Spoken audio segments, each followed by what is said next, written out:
आप देख रहे हैं लाइव 7।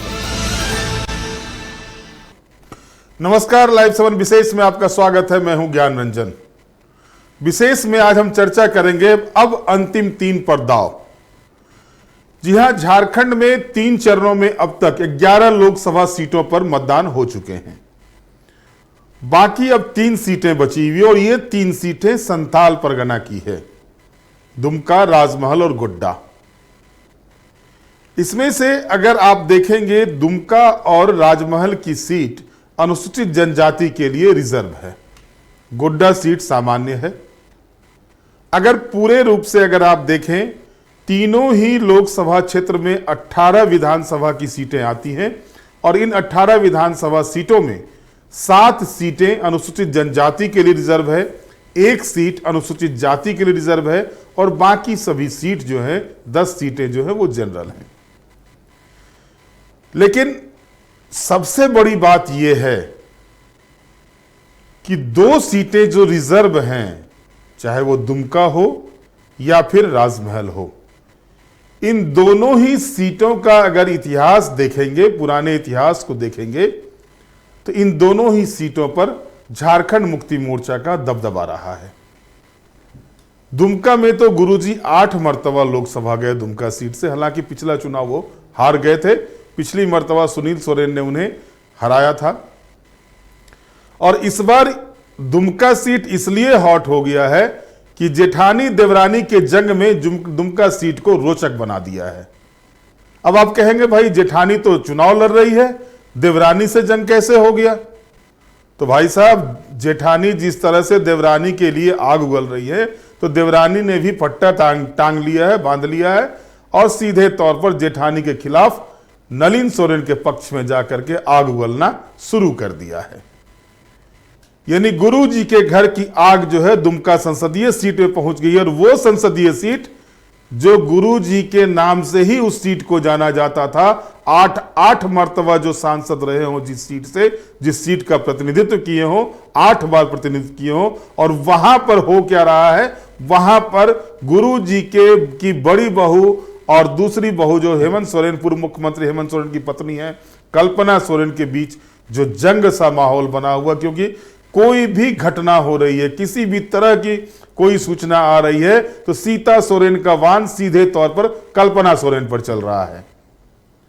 2-3 दिन पहले जामा में जिस तरह से, माफ कीजिएगा, नाला में जिस तरह से सीता सोरेन की पुत्री पर जो टिप्पणी की थी, या वहां पर जिस तरह से झारखंड मुक्ति मोर्चा के कार्यकर्ताओं के द्वारा व्यवहार किया गया था और उसके बाद जो बातें सामने आ रही थी, उसमें सीधे तौर पर भी आरोप लगाया गया था कि कल्पना सोरेन ने ही इस तरह का कार्य करवाया है उनकी पुत्री पर। कई तरह की चीजें आई इस बीच में, खाना नहीं मिलता है, चाची खाना नहीं देती थी, ये सारी बातें भी आ रही है। यानी घर की बात निकलकर दुमका संसदीय सीट में जनता के बीच जा रही है। जाहिर है ये घर की लड़ाई और राजनीतिक लड़ाई दोनों ही एक साथ चल रही है। विरासत की वार जो थी, उसमें जब सीता सोरेन को लगा कि विरासत में उनको स्थान नहीं मिल रहा है, तो उन्होंने रास्ता पकड़ा, शिबू के परिवार को छोड़कर मोदी के परिवार में शामिल हो गई और मोदी ने भी उन्हें नाखुश नहीं किया।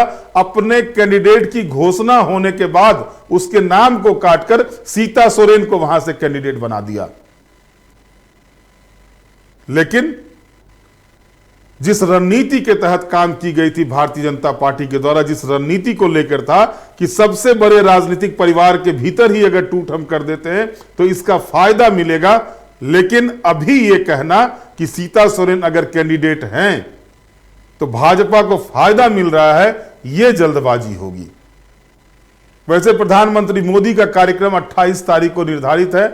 दुमका हवाई अड्डे में उनके कार्यक्रम होने की बात कही जा रही है। 28 तारीख को प्रधानमंत्री आएंगे और एक ही साथ तीनों लोकसभा के प्रत्याशियों के साथ वो संथाल परगना की जनता को संबोधित करेंगे।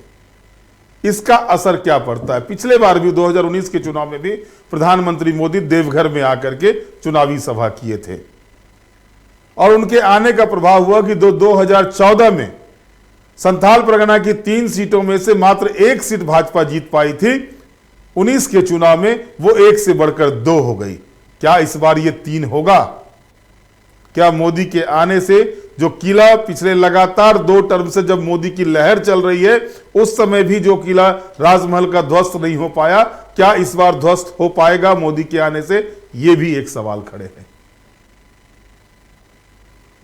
लेकिन सबसे बड़ी चीज जो हो रही है, सियासत, सियासी गणित, उसका तापमान चढ़ा हुआ बन रहा है, बिगड़ रहा है, लोग अपने अपने जीत का दावा कर रहे हैं, सब कुछ हो रहा है। लेकिन सोरेन परिवार के भीतर, गुरुजी के परिवार के भीतर की चीजें, लड़ाई जो है सो जब मुखर होकर के सामने आती है, मुखर होकर के जब जनता के बीच जानी शुरू हो जाती है, तो अब ये उठ रहे हैं कि दुमका की जनता जो गुरुजी को हमेशा से सिर माथे पर चढ़ा के रखी थी, पिछले मर्तबा हारना एक अलग बात है, राजनीति में जीत हार होती है, लेकिन 8 टर्म के सांसद अगर एक संसदीय सीट से होते हैं तो जाहिर तौर पर वहां की जनता का उन्हें भरपूर प्यार मिला हुआ था।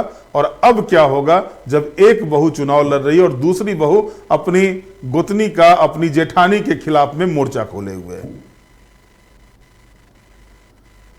नलिन सोरेन वहां से कैंडिडेट हैं झारखंड मुक्ति मोर्चा के, उत्कृष्ट विधायक का उन्हें अवार्ड मिल चुका है झारखंड विधानसभा से, 7 टर्म के विधायक हैं। गुरुजी के शुरुआती दिनों के साथी हैं, गुरुजी के साथ शुरुआती दिनों से वो काम कर रहे हैं, चाहे वो नलिन सोरेन हो, स्टीफन मरांडी हो, साइमन मरांडी जिनका निधन हो गया वो हो, राजमहल से जो निर्दलीय खड़े हुए लोबिन हेम्ब्रेम हो, ये सारे लोग जो थे सो वो गुरुजी के सिपह सलाहकारों में से एक थे। एक जमाने में संथाल परगना की राजनीति तय होती थी इन्हीं लोगों के बीच में बैठ करके। लेकिन अभी क्या हुआ है कि बड़ी बहू मैदान जंग में है दुमका से, उनके शिष्य एक लोबिन हेम्ब्रम राजमहल से मैदान जंग में है अपने ही कैंडिडेट के खिलाफ में, झारखंड मुक्ति मोर्चा कैंडिडेट के खिलाफ में, भले ही उन्हें निलंबित कर दिया गया है पार्टी से लोबिन हेम्ब्रम को। लेकिन सबसे ज्यादा रोचक जो बना हुआ है दुमका सीट इसलिए बना हुआ है कि दुमका सीट नाक का बाल बना हुआ है झारखंड मुक्ति मोर्चा के लिए भी और भारतीय जनता पार्टी को भी यह है कि वो अपनी जीत को फिर से दोहराए। जाहिर है कि किसी कैंडिडेट का टिकट देने के बाद सीट कटता है, टिकट कटता है, तो उसके मन में मायूसी आती है, उनके अंदर नाराजगी आती है, उनके जो कार्यकर्ता हैं उनके साथ जो काम करते हैं वो भी नाखुश होते हैं।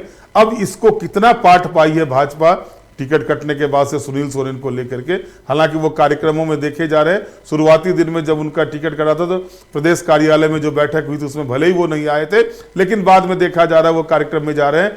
लेकिन ये भी सच्चाई है कि जिस रूप से उनका घोड़ा दौड़ता था दुमका संसदीय क्षेत्र में, वो तेजी, घोड़े में तेजी वो दिखाई नहीं दे रही है। और घूम फिर करके सवाल वही आ रहे हैं। बसंत सोरेन के बारे में बीच में इस तरह का फैलाया गया कि वो भी भाजपा में आना चाहते हैं। बसंत सोरेन ने बयान दिया कि सीता भाभी का मन भर गया है, वो अपने परिवार में, मोदी के परिवार को छोड़ के अपने परिवार में लौटना चाहती है। और उसके बाद सीता सोरेन का बयान आता है, मुलाकात हुई थी, बातें ये हुई थी कि वो भी भाजपा में आना चाहते हैं। चुनाव के समय इस तरह की बातें कहीं ना कहीं प्रभावित करके ये होता है कि एक मोटो के तहत किया जाता है कि कैसे जो है सो अपने मतदाताओं को अपनी ओर आकर्षित करें, और इस लिहाज से काम हो रहा था, इस हिसाब से काम हो रहा था। और अब जिस तरह से बसंत सोरेन ने भी मोर्चा संभाल लिया है अपने प्रत्याशी के पक्ष में चुनाव प्रचार का, कल्पना सोरेन ने मोर्चा संभाल लिया है अपने झारखंड मुक्ति मोर्चा के प्रत्याशी नलिन सोरेन के पक्ष में चुनाव करने के बाद, तो अब दुमका की जनता के लिए एक बड़ा सवाल हो रहा है कि जेठानी खड़ी है, देवरानी उनके खिलाफ हैं, तो किसके साथ जाए, जनता किसके साथ जाए। दुमका संसदीय सीट में देखेंगे तो 3 सीट रिजर्व हैं शेड्यूल ट्राइब्स के लिए। उसमें जो है सो 3 सीट में दुमका जिला के जो 3 सीट हैं, सिकारीपारा, दुमका और जामा, ये तीनों ही सीट रिजर्व हैं। इसके बाद जामतारा जिले से 2 सीट है, नाला और जामतारा। अगर आप देखेंगे तो दुमका जिला के 3 विधानसभा सीट जो हैं, सिकारीपारा, दुमका और जामा, तीनों पर ही झारखंड मुक्ति मोर्चा का कब्जा था। जामा से सीता सोरेन ही विधायक थी, और जामताड़ा की 2 विधानसभा सीट में, जिसमें नाला में जेएमएम का कब्जा है, जहां से स्पीकर रविंद्रनाथ महतो विधायक है, और जामताड़ा में कांग्रेस की इरफान अंसारी विधायक है। देवघर जिला की 1 सीट आती है सारठ, वहां से रणधीर सिंह विधायक है। अगर आप देखेंगे तो दुमका संसदीय क्षेत्र में एसटी की आबादी 40% है, मुस्लिम की आबादी 14.36% है, ईसाई की आबादी 3.53% है, शेड्यूल कास्ट की आबादी 8.19% है, 28% करीब ओबीसी है, जिसमें यादव और बनिया की आबादी अच्छी खासी बताई जाती है। सामान्य जाति की संख्या यहाँ पर 4 से 5% है।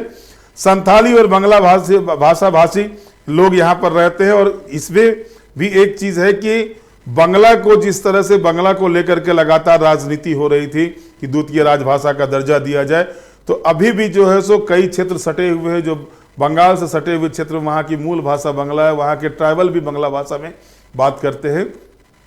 तो ये विवाद भी वहां पर है। ये विवाद कितना फायदेमंद होता है, मसलिया का एरिया में यादवों की संख्या है, जामा और नाला जो विधानसभा क्षेत्र है वहां पर यादवों की संख्या है, उनका रुख क्या होता है। पहली मर्तबा देखा गया कि स्पीकर भी चुनाव प्रचार कर रहे हैं, और जब उनसे ये बातें पूछी जाती है तो उनका कहना होता है वो स्पीकर तो है लेकिन झारखंड मुक्ति मोर्चा के विधायक भी है।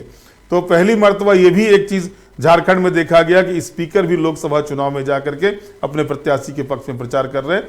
बहरहाल दुमका का रन क्या कहता है, दुमका में जेठानी देवरानी के बीच चल रहे जंग के बाद 4 जून को परिणाम क्या आता है, ये देखना दिलचस्प होगा, क्योंकि झारखंड की एक अगर विरासत वाली सीट है, गुरुजी की विरासत वाली सीट है, तो वो दुमका है। और पहली मर्तबा देखा जा रहा है कि गुरुजी की पुत्रवधू एंटी पार्टी में जाकर के चुनाव लड़ रही हैं, और 1-2 चांस में जब गुरुजी की जगह पर जो है सो एक बार हेमंत सोरेन चुनाव लड़े थे, एक बार स्टीफन मरांडी वहां से लोकसभा का चुनाव लड़े हैं।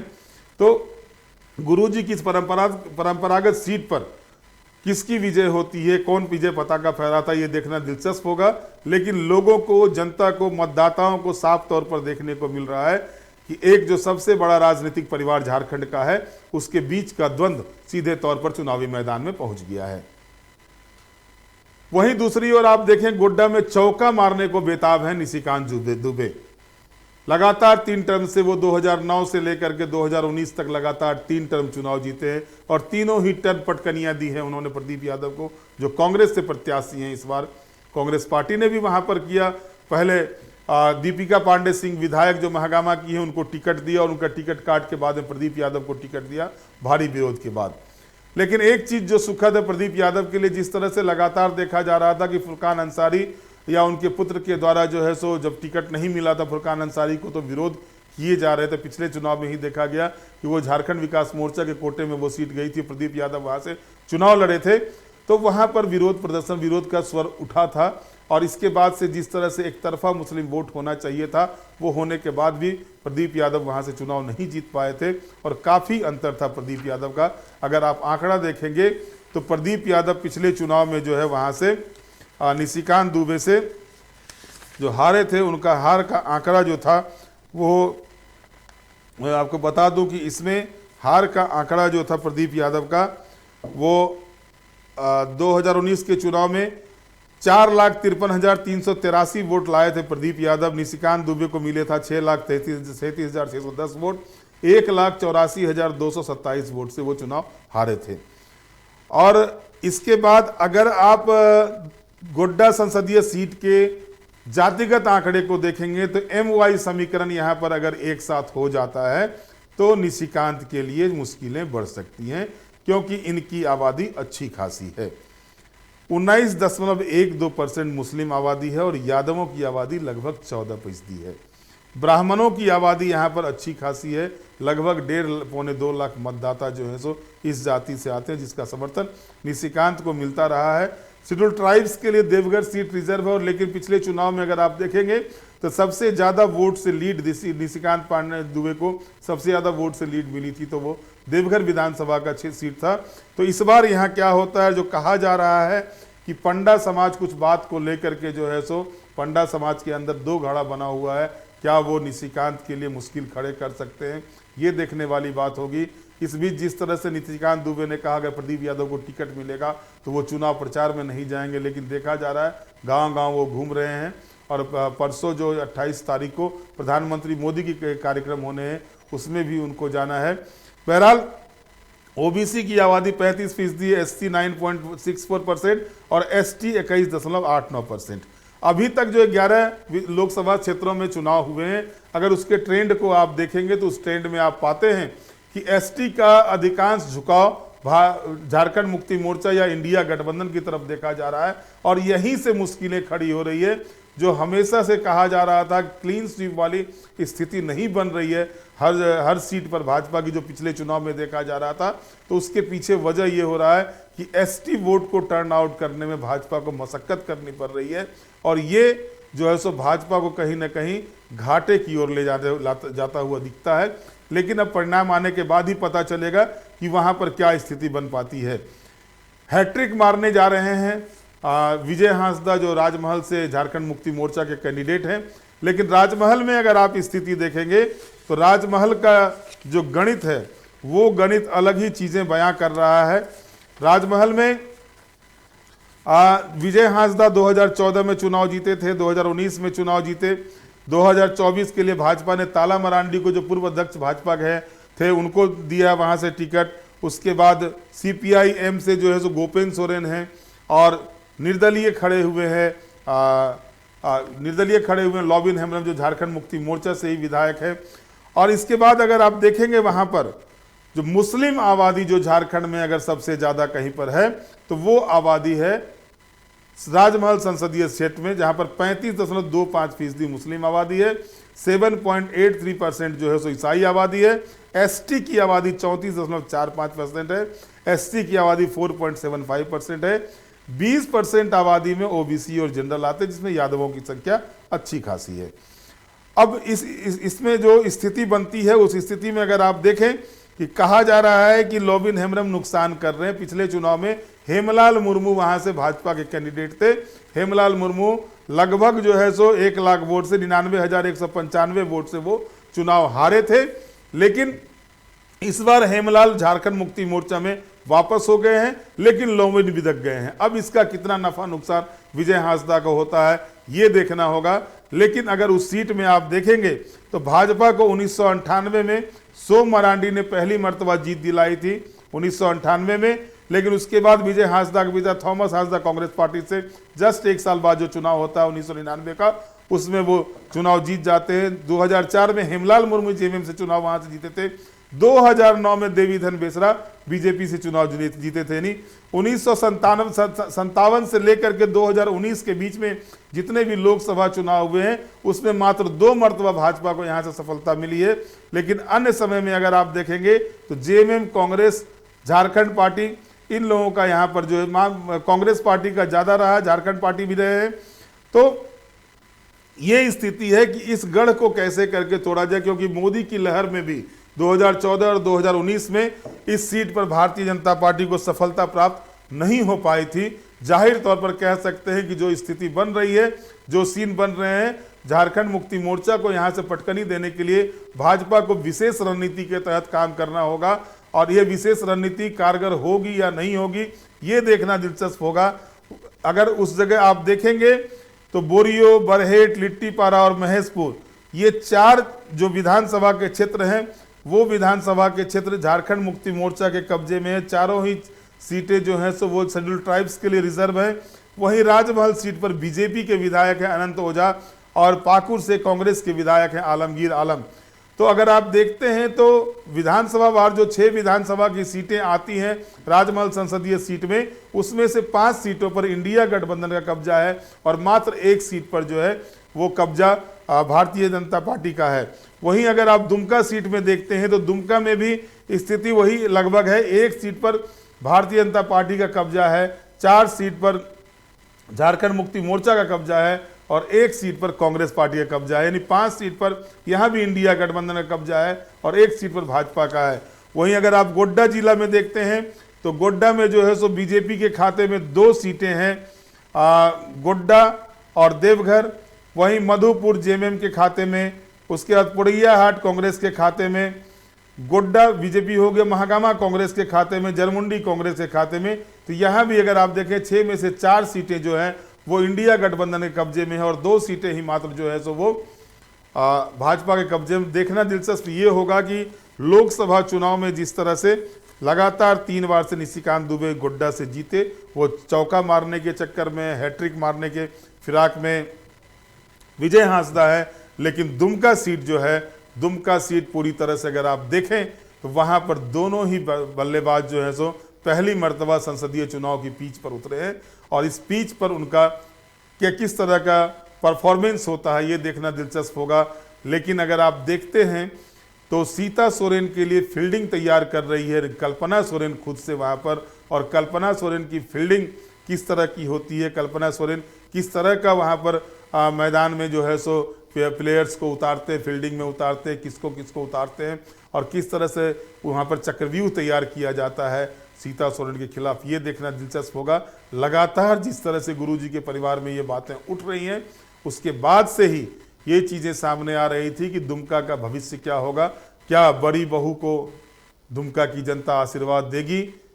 क्या बड़ी बहू के द्वारा जो आवाज़ उठाई जा रही है उसके साथ दुमका की जनता जाएगी, या छोटी बहू जिस तरह से लगातार हेमंत है तो हिम्मत है, झारखंड झुकेगा नहीं का नारा दे करके काम कर रही हैं, और जिस कल्पना को कल्पना समझ करके भाजपा इग्नोर कर रही थी, वो झारखंड मुक्ति मोर्चा के लिए जिस तरह से वास्तविकता बनती जा रही है, इसके बाद आगे की रणनीति क्या होती है, आगे का रुख क्या होता है, ये देखना दिलचस्प होगा। हम लगातार आपको संथाल की तीनों सीटों का अपडेट देते रहेंगे, लगातार बताएंगे कि अब चूंकि यही 3 सीट बचे हुए हैं, इन 3 सीटों पर क्या क्या रणनीति बन रही है। आज 26 तारीख हो गए हैं, 5 दिन और बचे हुए हैं चुनाव के।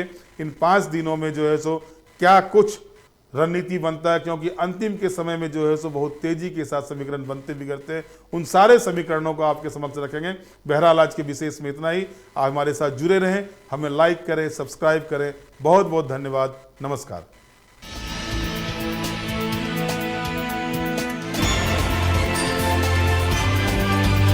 आप देख रहे हैं लाइव 7।